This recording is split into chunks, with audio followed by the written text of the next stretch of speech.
संविधान की जीत, लोकतंत्र की जीत हुई है। मैं आप सबके चैनल के माध्यम से जनता को बताना चाहूंगी कि भाजपा जैसे जनता को भ्रमित करती आई है, उसी तरह भ्रमित कर रही है कि ये महिला आरक्षण बिल पास नहीं होने दिया विपक्ष ने। लेकिन विपक्ष की ताकत आज दिखी है। जो बिल पास नहीं हुआ वो था 131वां संशोधन बिल, परिसीमन बिल, संविधान का संशोधन बिल। जनता को भ्रमित करना बंद करे भाजपा। जनता को बहुत भ्रमित कर चुकी है। अगर लोकतंत्र की जीत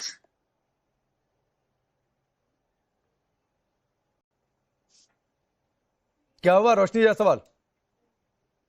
नेटवर्क एक्चुअली कुछ इशू आ रहा है, इस वजह से कट रहा है फोन। मैं आपके चैनल के माध्यम से जनता को बताना चाहूंगी कि भाजपा भ्रमित करती है। और आज अगर अच्छा, मुझे एक बात बताइए, मैं समझ गया कल से विपक्ष यही कह रहा है, मुझे एक बात बताइए। आप लोग कह रहे हैं कि परिसीमन से जुड़ा बिल था, महिला संविधान से, महिला आरक्षण से जुड़ा बिल था, ठीक भी है, वो पास नहीं हुआ, 2/3 बहुमत चाहिए था। अब मुझे एक बात बताइए, 23 में एक बिल कानून बना था, पास हुआ था, कानून बन गया, नोटिफाई हो चुका है। अब वो जब भी लागू होगा नई जनगणना के बाद, तो क्या आप कह रही हैं परिसीमन तब नहीं होगा? उस समय नहीं होगा। और जो महिलाओं के हक का बिल था वो 2023 में पास हो चुका था, उसे फिर से लेके आए। और नहीं, वो तो ऑलरेडी इफेक्टिव है। मैं तो आपसे ये पूछ रहा हूं, आप ये कह रही हैं कि परिसीमन से जुड़ा बिल था और उसे हमने रोक दिया। मैं ये कह रहा हूं कि 26 की जनगणना जो अब शुरू हो रही है, और इस जनगणना के जब नतीजे आएंगे और नतीजों के बाद डिलिमिटेशन होगा और फिर महिला आरक्षण लागू होगा, तो डिलिमिटेशन तो होना ही है। अब वो ठीक है, आज नहीं हो रहा है, 3 साल बाद होगा, 29 में नहीं हो पाएगा। अब हो सकता है 34 का चुनाव उस पर हो, लेकिन प्रोसेस तो वही रहेगा। आप ये कहिए हमने 5 साल उसको आगे बढ़ा दिया। जनता के हक के लिए विपक्ष जब तक लड़ सकता है लड़ रहा है, और जनता के हक की आवाज विपक्ष उठा रहा है, और विपक्ष की एकता दिखी है, लोकतंत्र नहीं रोशनी जायसवाल, वो बिल गिर गया, विपक्ष की एकता दिखी, ये पूरे देश में मैसेज चला गया। मैं आपसे आगे की बात पूछ रहा हूं। मैं आपसे ये पूछ रहा हूं कि आगे क्या स्थिति? तो यही रहेगी जहां तक मुझे लगता है। ये हो सकता है कि ठीक है, अभी नहीं, 29 नहीं, 34 सही। क्या स्थिति बदल जाएगी? स्थिति बदलेगी, और जनता की हक आवाज कैसे? जिस तरीके से विपक्ष उठाता रहा है जनता के सामने, कैसे बदलेगी रोशनी जायसवाल? वही तो समझना चाह रहा हूं, कैसे बदलेगी मैडम?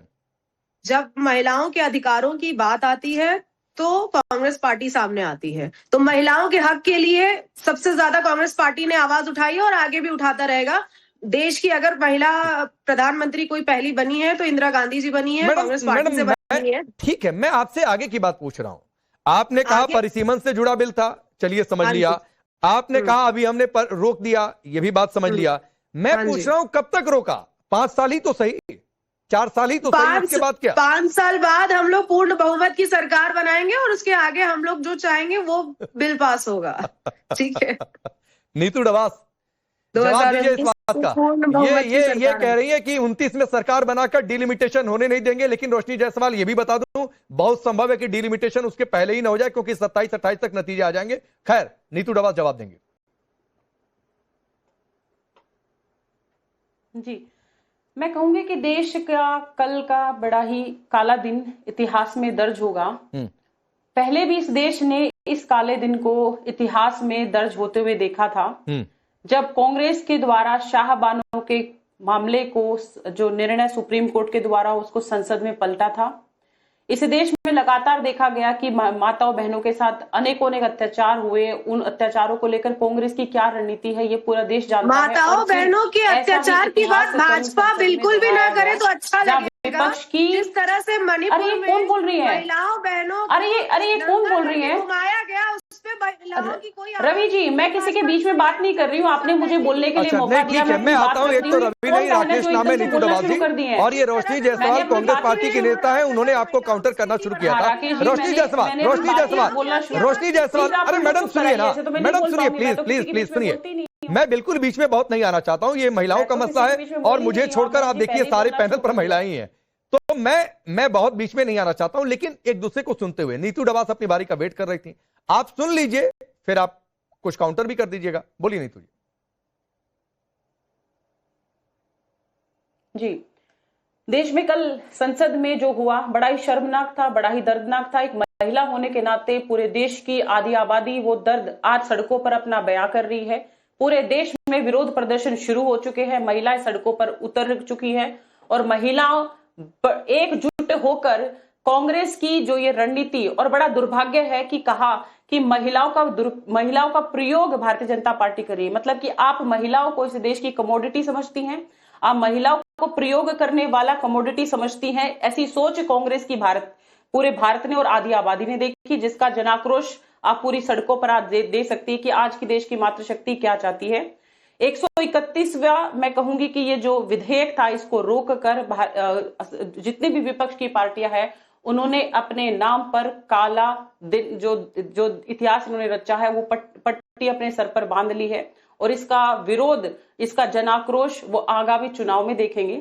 और दूसरी बात जो यहाँ पर बैठकर जो कांग्रेस की प्रवक्ता ने कही, डिलिमिटेशन की बात, हर एक बात को, तथ्यों को, डिलिमिटेशन शुरू होने वाला है 2026 से ये प्रक्रिया शुरू होगी।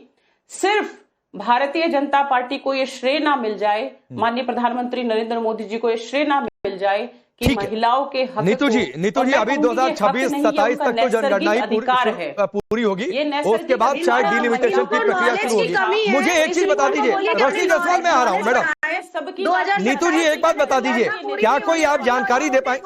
रोशनी जी प्लीज रुक जाइए मैडम, मैं कह रहा हूं नहीं अच्छा लगता है, नहीं अच्छा लगता है। एक सियासी जीत आप लोगों को मिली है तो थोड़ी सी गंभीरता प्लीज।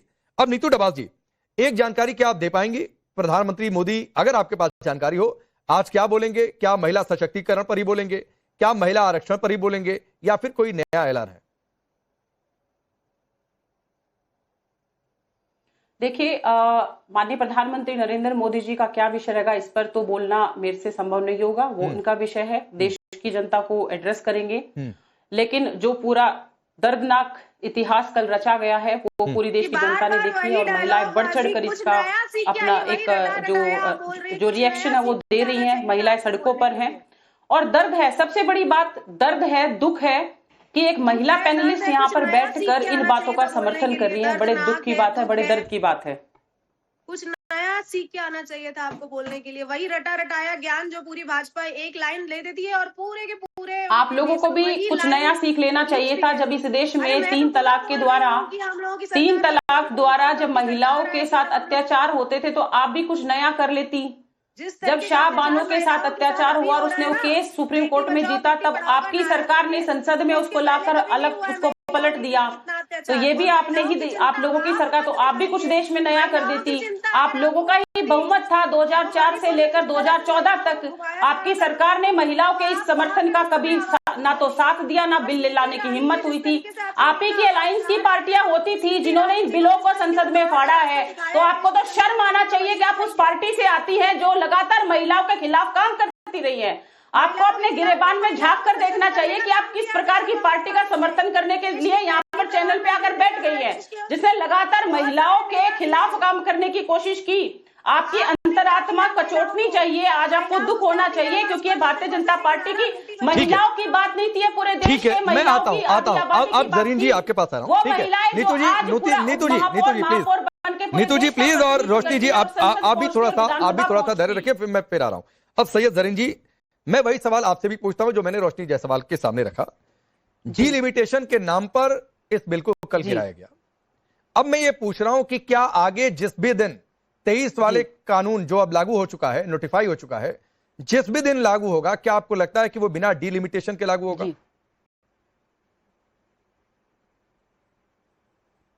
देखिए, बात यह है कि असल मुद्दा वो नारी सशक्तिकरण का नहीं है बल्कि राजनीतिक ध्रुवीकरण का है।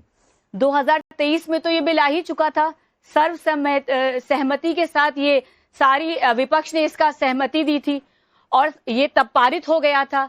तो हमारा एक छोटा सा ऑब्जेक्शन था कि 2011 के आंकड़ों के साथ आप क्यों इसको आप इतनी जल्दबाजी में क्यों लाना चाहते हैं, जबकि जनगणना नहीं हुई, जबकि परिसीमन नहीं हुआ, क्यों लाना चाहते हैं?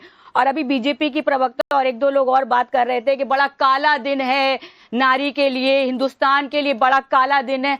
मैं कह रही हूं काला दिन जब था जब मणिपुर में इस देश की बेटियों को नंग घुमाया गया था, तब आप लोग को सड़क पे निकलना चाहिए था, तब आपको बीजेपी का झंडा जलाना चाहिए था, तब काला दिन था। कहां थे आप लोग तब? आज विपक्ष एक होकर संविधान की जीत हुई है। कल काला दिन नहीं था। कल विपक्ष ने एक साथ दिखाया कि बीजेपी की हर गलत नीति के खिलाफ विपक्ष मजबूती के साथ खड़ा है। तब कहां थे आप लोग जब मणिपुर की बेटियों को नग्न घुमाया जा रहा था? पूरे विश्व में हिंदुस्तान की बेइज्जती हुई है, इस देश की महिला की बेइज्जती हुई है। आप कहां थी? आपका नहीं, मैं चिल्ला रही हूँ। जब मैं सच बात कह रही हूँ तो आपको चिल्लाती हुई दिख रही हूँ मैम। छीन कर आप बताइए। नहीं, आप नहीं, मैं आप नॉर्मल वे में बात कर रही हूँ। आपको मैं मुझे गुस्सा आता है आप लोग की दोहरी नीति पर। मुझे गुस्सा आता है कि आप लोग महिला को बिल्कुल आप महिला का इस्तेमाल कर रहे हैं। आप उस दिन कहां थे? बीजेपी की कोई नेता सड़क पर क्यों नहीं उतरी थी? बता दूं क्यों नहीं आक्रोश की रैली हुई थी जब मणिपुर में महिलाओं को नग्न घुमाया था? आपको पता है पुरुषों ने क्या क्या